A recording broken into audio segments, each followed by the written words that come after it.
Hello everyone. Today I want to share a conversation from a prominent online personality about the collapse of the Chinese economy. This discussion summarized 10 key points that are clear, concise, and precise, which have sparked widespread discussion and reposts online over the past few days. I'm here to join the conversation. The title is, The 10 Reasons Leading to the Collapse of the Chinese Economy.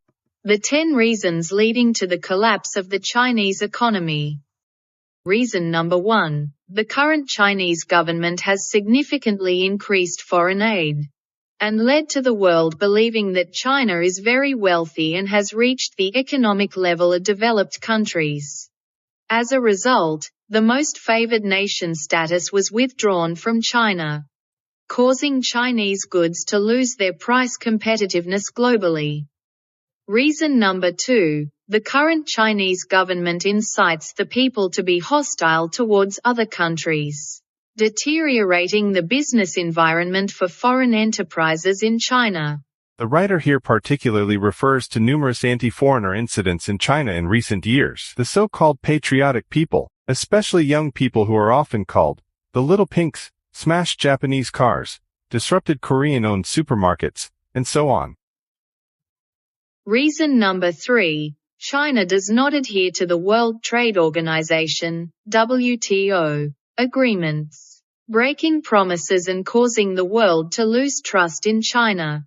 Again, I need to expand a bit further here. When China signed the agreement and became a member of the WTO in 2001, it promised to gradually progress from a state-controlled economy to a free market economy. Here are some of the promises. For example, on non-tariff barriers, China pledged to eliminate import license requirements and bidding requirements by 2005, and all import quotas were to be gradually eliminated before 2005. On tariff concessions, China committed to reducing the average tariff on industrial products to 8.9% in 2004 and the average tariff on agricultural products to 15%. Another example of a promise is on franchise, where there would be no restrictions 3 years after joining the WTO. Promises were also made in areas such as transportation, freight forwarding, and maritime transport. While China has seldom kept these promises, one area in which China has failed miserably is communications and internet. China promised to allow international businesses to operate in China within 3 years after joining the WTO. Also, joint ventures with a minority, 25%, foreign capital could provide services in Shanghai, Guangzhou, Beijing, and between them, and within 5 years after joining the WTO, this would be extended to other cities. However, to this day, China has forbidden prominent international businesses such as YouTube, Facebook, and Twitter from entering China. Also, Google, LinkedIn, and a few others have come and gone, finding it very difficult to operate in China due to government interference and restrictions. Reason number 4. The skyrocketing housing prices in China have pushed up the cost of land for enterprises, increasing their financial burden.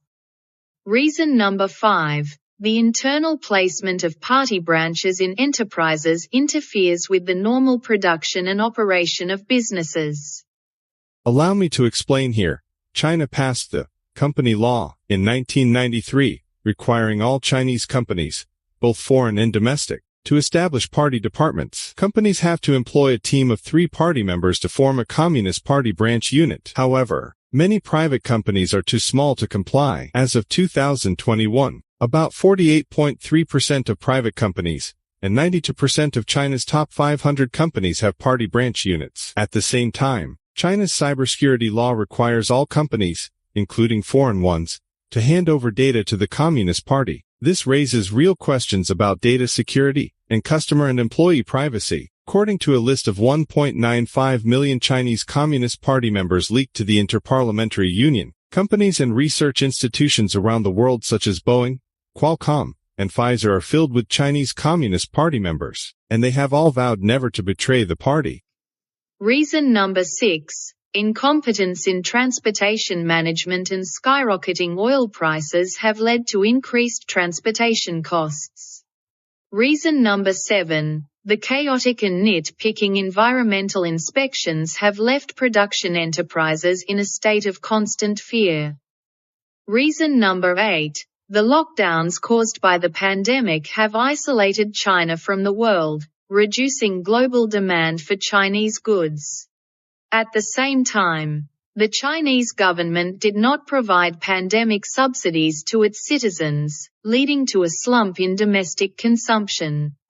During the second half of 2022, many countries around the world decided to live with the virus and started to reopen. China, on the contrary, was still under Xi Jinping's tight control with severe lockdown requirements. Xi insisted on his so-called dynamic clearing and unwavering policy, considering it a magic weapon for fighting the pandemic. Here is a photo taken on January 9, 2023, after restrictions began to be lifted on January 8, 2023, showing the first international travelers arriving in China without the mandatory quarantine imposed at the start of the pandemic 3 years ago. Reason number 9. The current Chinese government's support for Russia, Hamas, and other evil organizations has led to worldwide aversion and resistance towards China. Foreign enterprises prefer to close or relocate their factories rather than continue operations in China. For example, Foxconn, Sony, Panasonic, Philips, Olympus, and Samsung. Their relocation has resulted in countless employees losing their jobs, further decreasing domestic consumption demand.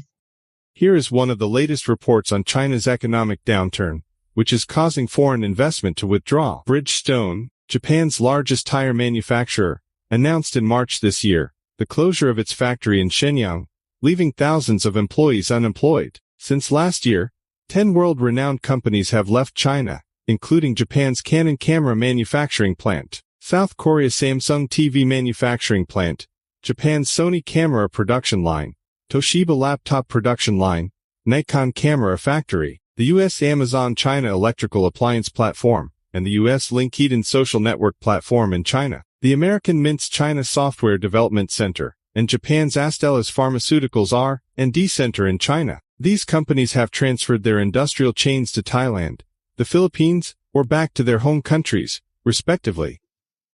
Reason number 10. The ever-changing policies and inexplicable regulations have left enterprises confused and in a difficult position. People don't know what to do and just feel danger approaching. Therefore, based on these 10 points, the future of China's economy will be very difficult. How to get out of this predicament is not just a matter of time. Thank you for watching the pick of the world's best thinking channel. I will see you again in the next program.